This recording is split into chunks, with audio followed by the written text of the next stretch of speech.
वर्ष 1994 साली महाराष्ट्र शासनाने पहिले महिला सर्वकष धोरण लागू केलं।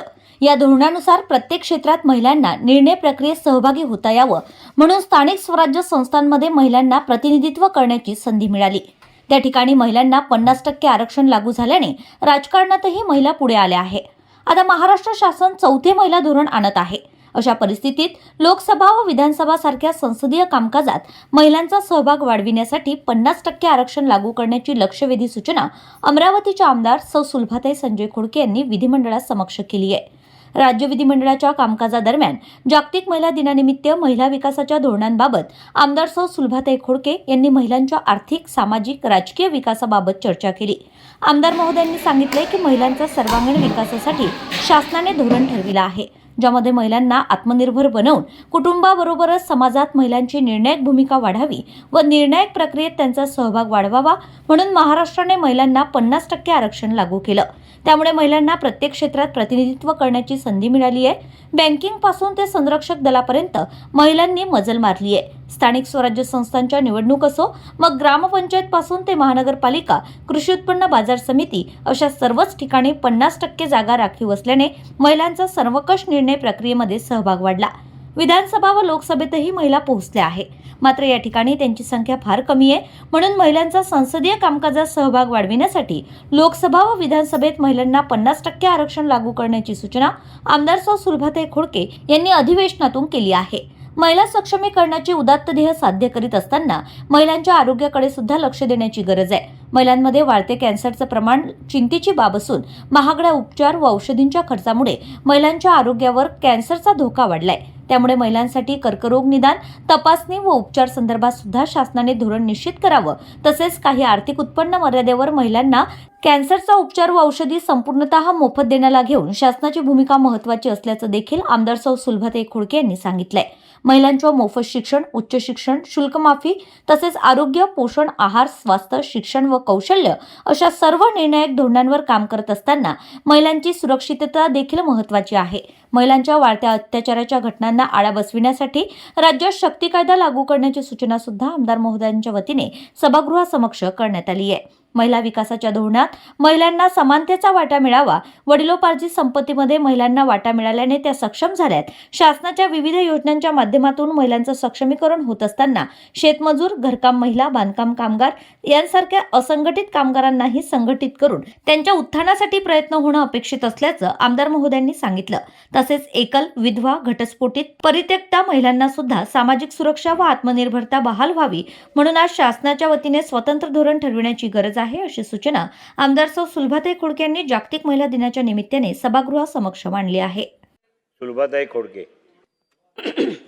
अध्यक्ष महोदय, रिप्लाय आहे का? माननीय अध्यक्षांनी महिला दिनानिमित्त जो प्रस्ताव आणला त्याबद्दल मी अध्यक्षांचं मनापासून खूप आभार मानते व महिलांना न्याय मिळाला आणि महिलांचे प्रश्न या ठिकाणी विधानसभेच्या माध्यमातून या ठिकाणी चांगले धोरण आखले जातील अशी या ठिकाणी आशा व्यक्त करते। छत्रपती शिवरायांच्या युगपुरुष घडवणाऱ्या राजमाता जिजाऊ, हातात तलवार आणि राजदंड घेऊन प्रजेचे रक्षण करणारी आणि न्याय देण्याची जगातील सर्वोत्तम व्यवस्था उभी करणारी पुण्यश्लोक अहिल्यादेवी होळकर, अज्ञानाच्या अंधकारातून स्त्रियांना बाहेर काढणाऱ्या, विद्येची ज्योत प्रज्वलित करणाऱ्या क्रांतिज्योती सावित्रीबाई फुले यांना मी नमस्कार करते। आणि 8 मार्च महिला दिनानिमित्त या ठिकाणी माननीय माजी मुख्यमंत्री आदरणीय शरद पवार साहेबांनी 1994 साली पहिले सर्वकष महिला धोरण लागू केले आणि या धोरणामध्ये खऱ्या अर्थानं महिलांना अधिकार प्रदान करण्याचं, महिलांचं सुद्धा राजकारण, समाजकारणामध्ये काम असताना त्यासोबत राजकारणामध्ये सुद्धा त्यांचा सहभाग वाटला पाहिजे, त्यांनासुद्धा काम करण्याची संधी मिळाली पाहिजे म्हणून ग्रामपंचायत असेल, पंचायत समिती असेल, जिल्हा परिषद असेल, नगरपालिका असेल किंवा महानगरपालिका असेल आणि 1994 साली त्यांनी 30% आरक्षण महिलांना दिलं। परंतु आज महाराष्ट्रात जवळपास 50% आरक्षण महिलांना त्या ठिकाणी काम करण्याची संधी मिळत आहे। त्यामुळे आज आपल्याला माहीत आहे ग्रामपंचायतीचे सरपंच असो, त्या ठिकाणी पंचायत समितीचे सभापती असो की या ठिकाणी नगरपालिकेची महापौर असो, यांना खऱ्या अर्थानं निर्णय क्षमतामध्ये, निर्णय प्रक्रियेमध्ये भाग घेण्याची, काम करण्याची आणि समाजकारण करत असताना त्या ठिकाणी या संस्थेमध्ये काम करत असताना त्यांना त्या ठिकाणी काम करण्याची संधी उपलब्ध दिली, म्हणून आज या ठिकाणी राजकारण्यामध्ये आपण बघतो की या संस्थेमध्ये महिला काम करत आहे. त्यासोबतच त्यावेळेस एक निर्णय घेतला की आपण बघतोय की संपत्ती ही फक्त पुरुषांच्याच नावाने राहत होती, परंतु त्या ठिकाणी कुटुंबाच्या संपत्तीमध्ये मुलींचा समान वाटप असला पाहिजे आणि महिलांचं नाव म्हणजे आईचं नावसुद्धा त्या ठिकाणी त्या याच्यामध्ये असलं पाहिजे, म्हणून त्यावेळेससुद्धा निर्णय घेतला गेला. आणि आजसुद्धा आपण बघतोय की मुलगा असो की मुलगी असो या संपत्तीमध्ये त्यांना समान वाटा देण्याचं काम खऱ्या अर्थानं त्या काळामध्ये पहिल्या धोरणामध्ये घेतलं, म्हणून आज या ठिकाणी महिलासुद्धा या ठिकाणी आर्थिक सक्षम झाल्या. त्यांच्या माध्यमातून त्यांनासुद्धा न्याय मिळाला असं मला असं वाटतं. कारण अनेक क्षेत्रामध्ये महिला काम करत होत्या, त्या ठिकाणी शिक्षणाच्या माध्यमातून प्रत्येक क्षेत्रामध्ये प्रत्येक याच्यामध्ये काम करत असताना परंतु संरक्षण दलात महिलांना त्या ठिकाणी काम करण्याची संधी नव्हती, परंतु सन्माननीय पवारसाहेबांनी त्या ठिकाणी महिलांनासुद्धा त्या ठिकाणी संरक्षण दलात अधिकार म्हणून प्रवेश देण्याचं काम केलं. आजही आपण बघतोय की विमान असेल किंवा संरक्षण दल असेल या ठिकाणी महिला उत्तमपणे काम करत आहे, म्हणजे त्यांना संधी मिळालं त्या संधीचं सोनं करण्याचं काम आज या ठिकाणी या महिला करत आहे. त्यासोबतच याचा वसा पुढे नेण्याचं काम खऱ्या अर्थानं राज्याला दिशा देणारे क्रांतिकारक निर्णय त्यावेळेस घेतले गेले आणि पुरोगामी धोरणाचा वारसा समर्थपणे पुढे नेण्याचे आणि त्याला खऱ्या अर्थाने गती देण्याचे राज्याचे दिवंगत उपमुख्यमंत्री आदरणीय अजितदादा पवार यांचेही अत्यंत मोलाचे योगदान आहे. कारण आपण माहीत आहे की दादांनी महिलांच्या कल्याणकारी योजनेसाठी अर्थसंकल्पात नेहमीच भरीव निधीची तरतूद केली आहे आणि धोडक योजनासुद्धा राबवल्या आहे. कारण शेवटी आपण योजना आखतो, परंतु आर्थिक योजना आखत असताना त्याला जेपर्यंत आपण आर्थिक सहकार्य करत नाही, आर्थिक त्या ठिकाणी निधी देत नाही, तेपर्यंत त्या योजनासुद्धा राबवल्या जात नाही. परंतु स्वर्गवासी अजितदादा त्या ठिकाणी मंत्री असताना त्यांनी त्या ठिकाणी या योजनेसाठी भरीव निधी प्राप्त करून दिला आणि त्या निधीच्या माध्यमातून खऱ्या अर्थानं आज महिलांना काम करण्याची संधी मिळत आहे आणि त्यातून त्या सक्षम होण्याच्या मार्गावर लागलेला आहे. खऱ्या अर्थानं आज आपल्याला मला सांगत असताना सांगावं वाटते की ग्रामीण भागातली शहरी भागातली महिला असो या प्रत्येकजण आपापल्या पद्धतीनं काम करत होते, परंतु या ठिकाणी बचत गटाची योजना आणली आणि बचत गटाच्या योजनेच्या माध्यमातून खऱ्या अर्थ महिलांचं संघटीकरण झालेलं आहे. आज आम्ही म्हणतोय की महिला ह्या संघटित झाल्या पाहिजे, सक्षम झाल्या पाहिजे. महिला खऱ्या अर्थानं सक्षम आहे, पण त्यांच्या हातामध्ये जेव्हापर्यंत पैसा येत नाही त्यापर्यंत त्या आर्थिक सक्षम होत नाही, तेपर्यंत खऱ्या अर्थानं त्या सक्षम होऊ शकत नाही. परंतु आज मला या ठिकाणी अभिमानानं सांगावं असं वाटतं की बचत गटाच्या माध्यमातून आज अनेक महिला ह्या संघटित झालेल्या आहे, एकत्रित आलेले आहे आणि बचत गटाच्या माध्यमातून त्या ठिकाणी आर्थिक व्यवहारसुद्धा चांगल्या पद्धतीने करत आहे. आणि त्या पैसे जमा करणे, बचत गटाचा उद्देश फक्त पैसे जमा करणे नाही, तर विचाराची देवाणघेवाण करणं, त्यातून आर्थिक व्यवहार करणं आणि त्यातून छोटे मोठे उद्योग तयार करणं आणि त्या उद्योगाच्या माध्यमातून त्या बाकीच्या महिलांच्या हाताला सुद्धा काम देणं हे सुद्धा महत्त्वाचं आहे. आणि त्या माध्यमातून आज महाराष्ट्रामध्ये या ठिकाणी या ठिकाणी ग्रामीण भागातली महिला असो की त्या ठिकाणी मेघासारख्या आदिवासी विभागातली महिला असो किंवा अनेक क्षेत्रांच्या माध्यमातून या ठिकाणी बचत गट चालू झाले आणि बचत गटाच्या माध्यमातून महिला छोटे मोठे उद्योग करत आहे आणि या उद्योगाच्या माध्यमातून मुलींना शिक्षणाच्या माध्यमातून त्यांची कुटुंब सक्षम करत आहे. त्या ठिकाणी निर्णय क्षमता तिच्यामध्ये वाढली आहे. बँकेमध्ये महिला जात नव्हती, आज बँकेमध्ये महिला झाली आहे, तिला व्यवहार कळायला लागलेला आहे आणि त्यातून छोटे मोठे उद्योग चालू करत आहे आणि ते उद्योगाच्या माध्यमातून खऱ्या अर्थानं ती सक्षम होत आहे.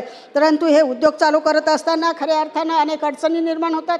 अनेक वर्षापासून महिला बचत गट काम करतात, छोटे मोठे उद्योग करतात, पण त्यांना मार्केटिंग मिळत नाही. आणि मार्केटिंग जेव्हा आपण म्हणतोय की मार्केटिंगच्या माध्यमातून त्याला शासनाच्या माध्यमातून अनेक वेळा कार्यक्रम घेतले जाते आणि ते वर्षातून 2 किंवा 3 कार्यक्रम घेतले जात होते आणि त्यातून त्यांच्या वस्तू विकल्या जात होत्या, त्यातून त्यांचं काही उद्योग काही पुढे जात नव्हते. परंतु शासनाने या ठिकाणी निर्णय घेतला. आजही महाराष्ट्रामध्ये काही ठिकाणीमध्ये माझ्या जिल्ह्यामध्ये अमरावती शहरामध्ये 2 त्या ठिकाणी मॉल तयार केले, छोटे छोटे मॉल आहे, पण त्यातून सगळ्या महिलांना त्या ठिकाणी न्याय मिळत नाही. म्हणून शासनाने आज या ठिकाणी ज्या ग्रामीण भागातल्या महिला आहेत त्यांच्यासाठी बचत गटाच्या महिला आहेत, त्यांचे छोटे मोठे उद्योग आहेत, त्यासाठी त्यांनी आता या ठिकाणी उमेदच्या माध्यमातून त्या ठिकाणी उमेद मॉल तयार करण्याचा निर्णय घेतला. त्याबद्दल मी शासनाचे मनापासून अभिनंदन करते.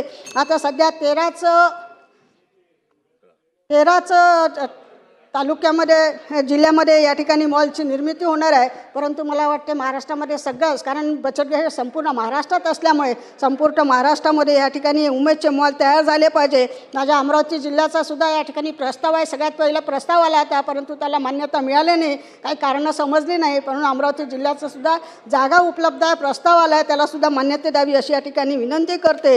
आणि त्यासोबतच बचत गटाच्या माध्यमातून आपण या ठिकाणी फिरता निधी देत होतो, परंतु त्यासोबत ते देत असताना आज शासनाने निर्णय घेतला की या ठिकाणी बचत गटाच्या मुख्यमंत्री महोदयांनी निर्णय घेतला की बचत गटाला 5 लाखापर्यंत आपण कर्ज देणार आहे आणि ते बिनव्याजी देणार आहे, जेणेकरून ज्या महिलांनी छोटे मोठे उद्योग चालू केले ते उद्योग प्रगतीपथावर गेले पाहिजे, त्या उद्योगाच्या माध्यमातून महिलांच्या हाताला काम मिळालं पाहिजे. म्हणून या ठिकाणी 5 लाखापर्यंतचं कर्ज देण्याचा निर्णय शासनाने घेतला, त्याबद्दल शासनाचं मी मनापासून अभिनंदन करते. खऱ्या अर्थानं महिला आर्थिक सक्षम होतील असं या ठिकाणी सांगते. त्यासोबत DPDCच्या माध्यमातून सन्माननीय पालकमंत्री बावनकुळे साहेबांनी या ठिकाणी आमच्या DPDCमधून 1500 बचत गटांना 1 लाख रुपये निधी देण्याचं काम केलेलं आहे, तो मंजूर केलेला आहे. मी त्याबद्दल सुद्धा पालकमंत्री महोदयांचं मनापासून अभिनंदन करते की या ठिकाणी DPDCमधून आपण 1 लाख एक बचत गटाला देणार आहे. यावर्षी 1500, पुढच्या वर्षी 2500 असा त्यांनी निर्णय घेतला आहे. त्या माध्यमातून सुद्धा या ठिकाणी नाविन्यपूर्णमधून जे पैसे मिळतील त्यातून खऱ्या अर्थानं महिला सक्षम होतील असं मला वाटते. त्यासोबत आरोग्याच्या सुद्धा योजना या ठिकाणी लावत आहे. आज आपण बघतोय की महिला स्वतःकडे लक्ष देत नाही, आरोग्याकडे लक्ष देत नाही, म्हणून शासनाने त्या ठिकाणी अनेक शिबिरं आयोजित केले, गावागावामध्ये जाऊन या ठिकाणी आरोग्याच्या तपासण्या केल्या आणि या तपासण्या केल्यामुळे या ठिकाणी आज आपल्याला माहीत आहे की महिलांमध्ये आपला दुखतं का, आपला आजार काय आहे, त्याच्यावर औषध कोणतं घेतलं पाहिजे या माध्यमातून शिबिराच्या माध्यमातून माहिती मिळते. परंतु आज मला या ठिकाणी सांगायचं वाटतं की आज आपल्या महाराष्ट्रामध्ये सगळ्यात जास्त कॅन्सर हा महिलांमध्ये झाला आहे आणि हे कॅन्सरचं प्रमाण इतकं वाढत आहे की त्यामुळे त्या ठिकाणी ते कुटुंब त्या ठिकाणी आर्थिक विवेचनात आहे. म्हणून मला शासनाला विनंती आहे की आपण त्या ठिकाणी त्यांचं ऑपरेशन करतो, कॅन्सर असो किंवा लिव्हरचं असो किंवा त्या ठिकाणी किडनीचं असो, याचं ऑपरेशन करतो. ऑपरेशन केल्यानंतर त्याला औषधी देतो, परंतु तेव्हा जो घरी जातो त्याची आर्थिक परिस्थिती डावलली असते, म्हणून औषधीसाठी सुद्धा पैसे राहत नाही. म्हणून उत्पन्नाची थोडीशी अट घालून, कमीत कमी उत्पन्नाची अट घालून त्या ठिकाणी येणाऱ्या पुढच्या आयुष्यासाठी, पुढच्या त्याच्या जीवनासाठी आपण औषधाची व्यवस्था शासनाने करून द्यावी अशी या ठिकाणी शासनाला विनंती करते, जेणेकरून महिला दिन आहे, बोलू तर द्या महिलांना, काही बोलायला पण महिलांना जेवढ्या महिलांना बोलू द्या साहेब. 4 वाजता आपल्याला ती चर्चा सुरू करायची आहे. तर अशा पद्धतीनं या ठिकाणी या योजनेसाठी आपण सुद्धा लक्ष घालावं आणि त्यांच्यासाठी तरतूद करावी अशी या ठिकाणी विनंती करते.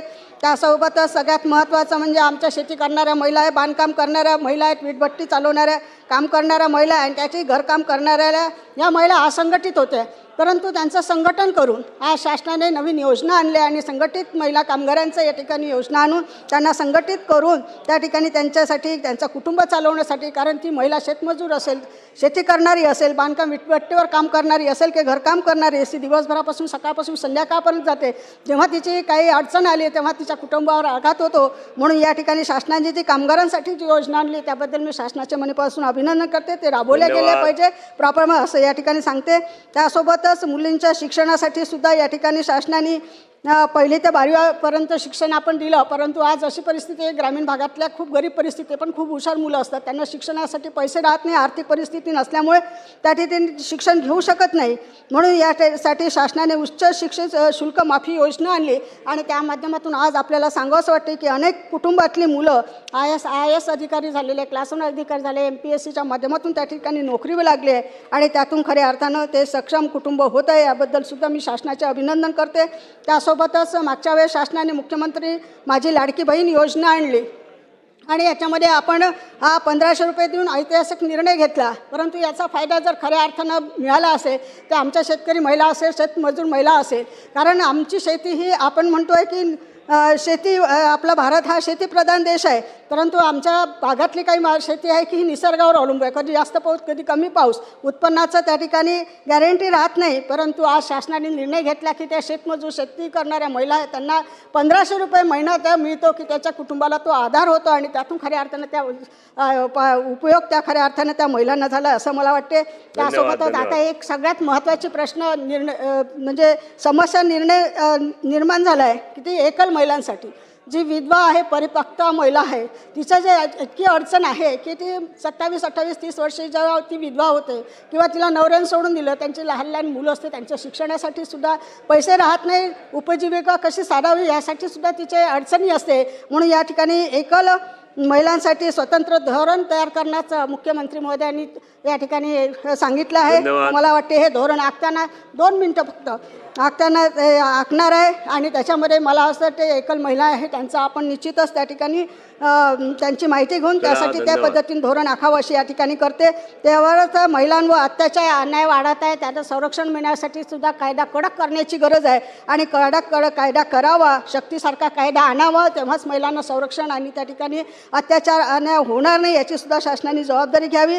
त्यासोबतच एक महत्त्वाचा विषय आहे की आम्ही म्हणतोय की ग्रामपंचायत, जिल्हा परिषद, महानगरपालिका 50% आरक्षण आलं आहे, त्याचप्रमाणे विधानसभा आणि लोकसभेमध्ये सुद्धा महिलांना 33% आरक्षण द्यावं, जेणेकरून महिलांना सुद्धा काम करण्याची संधी मिळेल आणि त्यातून महिलांच्या विचारांना आणि त्या माध्यमातून काम होईल असं त्या ठिकाणी मी आपल्या मुख्यमंत्री महोदयांना सांगते.